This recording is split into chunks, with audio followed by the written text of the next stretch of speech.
Ini ada pertanyaan, anaknya teman saya usia 8 tahun, suka kejang pada saat bayi. Setelah vaksin panas tinggi kejang. Bagaimana penanganannya dokter? Baik dokter Sugeng, silakan dokter. Bagaimana Halo. penanganannya pada saat divaksin kejang dokter? Nah, salah satu penyebab kejang itu karena panas tinggi. Jadi namanya kalau di ilmu bidang pediatri ya, ilmu anak ya, kesehatan penyakit anak, itu namanya kejang demam. Jadi untuk anak-anak apapun, kalau dia kejangnya, panasnya tinggi, bisa menyebabkan kejang. Kenapa? Karena suhu tinggi itu kebutuhan metabolisme dari sel-sel tubuh kita membutuhkan metabolisme yang lebih tinggi, naik. Jadi kebutuhan oksigen juga naik. Nah, kalau panas tinggi seperti anak, rentan sekali terhadap kekurangan dari oksigen. Makanya dia sering terjadi kejang. Kalau sudah terjadi kejang seperti itu, dia kebiasaan untuk kejang berikutnya mudah sekali. Dengan panas trigger, panas tinggi. Seperti itu.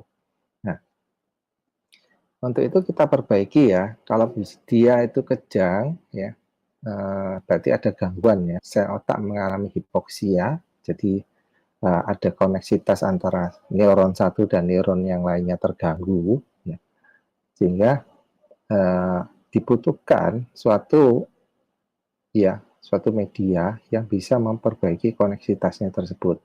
Jadi gelombang elektromagnetiknya juga bisa diperbaiki. Makanya kita kadang-kadang ada merekam ya, EEG namanya ya, merekam dari frekuensi gelombang otak itu ya. Nah, di sini dari media yang Bu Melis ceritakan itu mengenai Avameta karena dia mengandung peptida ya. Nah, peptida ini protein dibutuhkan sekali untuk sel, untuk regenerasi sel kita. Terus kemudian dari alpha spin karena dia sifatnya dia gelombang frekuensi, itu cocok sekali untuk frekuensi yang menyelaraskan ya ke gangguan frekuensi yang di otak tersebut. Terima kasih. Baik dokter Sugeng, thank you jawabannya ya. Karena kalau pengalaman saya juga sama dokter Sugeng ya. Anak saya juga dulu juga mengalami kejang demam itu umur 1 tahun itu kejang demam, sering banget kejang demam. Tapi saya sangat bersyukur sekali ketemu dengan Avameta dan Alphaspin yang cepat ya. Dan alhamdulillah semenjak dikonsumsi Avameta dan menggunakan Alphaspin ya semenjak udah menggunakan itu nggak pernah lagi kejang demam dan saya sangat bersyukur. Nah ini dari Ibu Egitia ya, Ibu ada nggak makanan atau vitamin tulang untuk tulang ya, anak saya tulang belakangnya sangat lemas ya. Ya, kita harus tahu ya, untuk bahan sebagai pembentuk tulang itu apa aja. Ya, jadi selain kalsium ya, juga betul provitamin D3, jadi vitamin D3 juga ya, dan juga sinar matahari yang ada di pagi hari itu bisa merubah vitamin D jadi vitamin D3 dan D4 dan sebagainya seperti itu. Jadi bisa dilakukan secara simultan ya. Terus kemudian kita harus tahu juga kemungkinan juga aliran darahnya.